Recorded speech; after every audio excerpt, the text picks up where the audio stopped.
At 10:14 a.m., your bank account hits zero as you stand in a crowd of 3,000 people at the center of the plaza.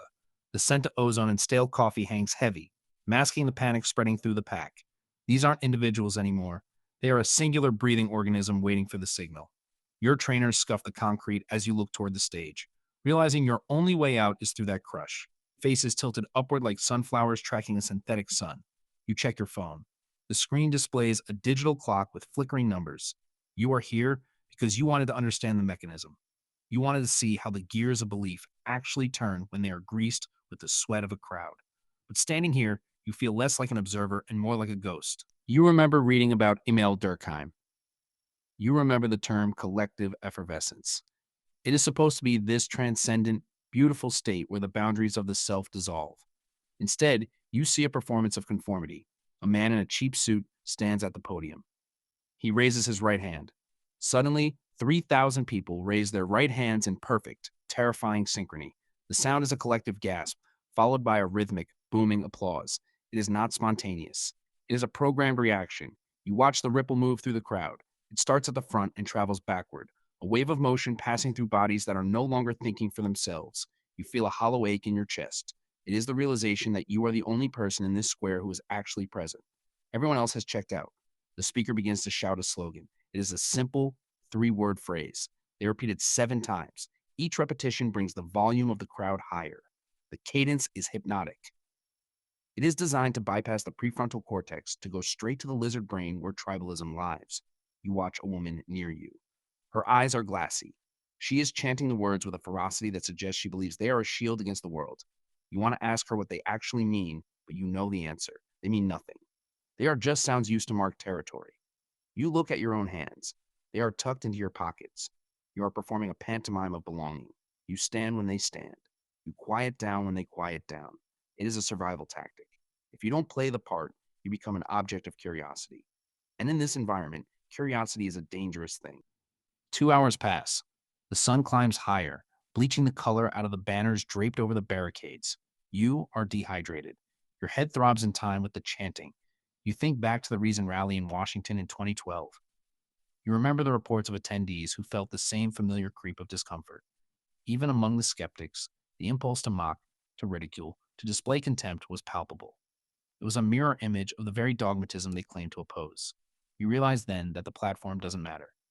The content of the belief is secondary. The true goal is the synchronization of the pulse. Whether it's a political rally or a religious revival, the mechanics remain identical. The goal is deindividuation. You are being invited to surrender your critical faculty in exchange for the warm, suffocating embrace of the collective. You watch the speaker gesture toward a section of the crowd. He is pointing at a group of counter-protesters across the street. The crowd turns as one.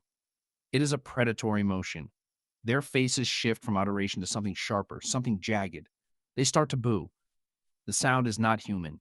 It is a roar of machine-like disapproval.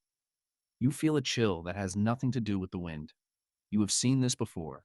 You know how quickly the line between a gathering and a mob can evaporate. You are standing in the middle of a process that turns empathy into spite.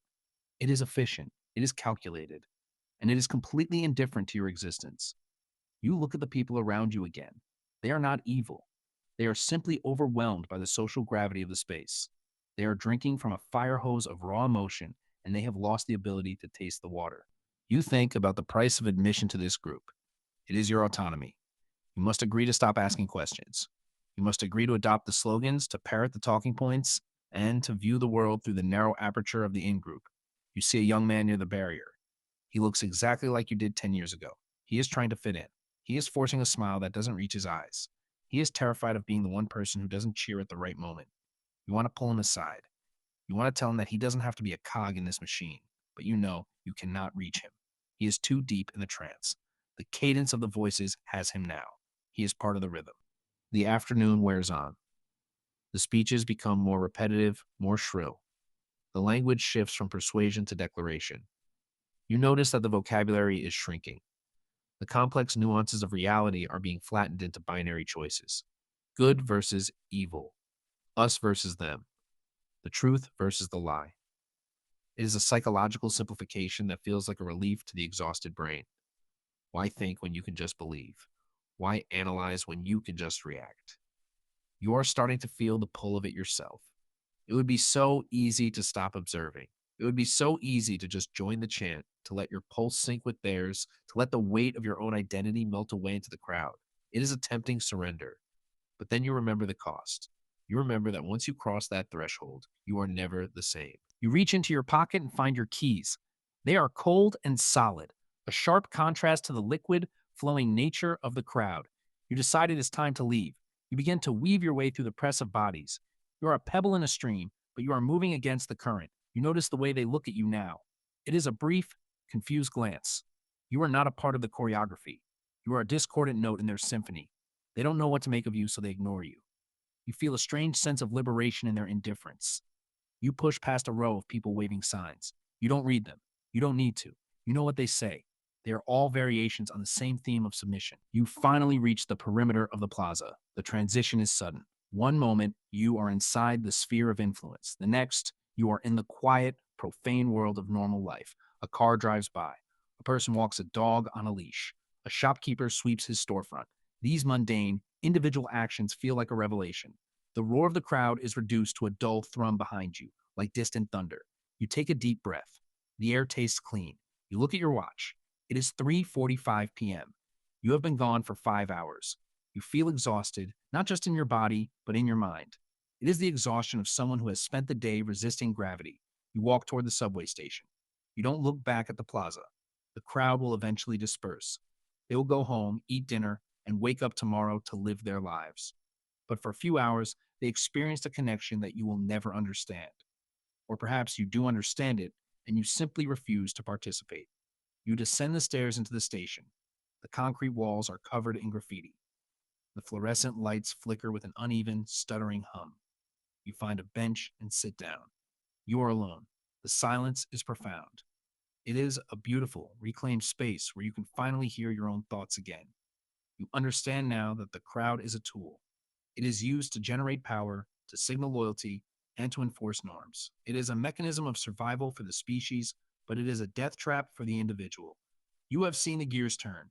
You have felt the magnetism of the collective pulse, and you have walked away with your sanity intact. That is the only victory that matters. You don't need to be part of the wave. You only need to be the rock that stands against it. You pull your coat tight. The train is coming. You can hear the screech of metal on metal in the tunnel. It is a jarring, mechanical sound, but compared to the chant of the crowd, it sounds like music. As the train doors slide open, you realize you haven't changed the world. You haven't converted anyone. You haven't made a dent in the machine, but you have kept yourself. In a world that is constantly screaming for your allegiance, that is the most radical thing you can do. You step into the carriage and find an empty seat. You stare out the window as the black tunnel walls blur into a stream of gray. The reflection in the glass is yours. It is a singular, quiet, and private existence. You are not a member of the collective. You are a witness. You are, perhaps, the only person on this train who is actually free. You know how the machine operates now. You have mapped its movements and identified its triggers. If you want to understand how the architecture of belief is built, you know what to do. You keep your eyes open. You hold your position. You never, ever stop asking why. The train gathers speed. The lights of the station fade away, swallowed by the darkness. You are finally perfectly alone.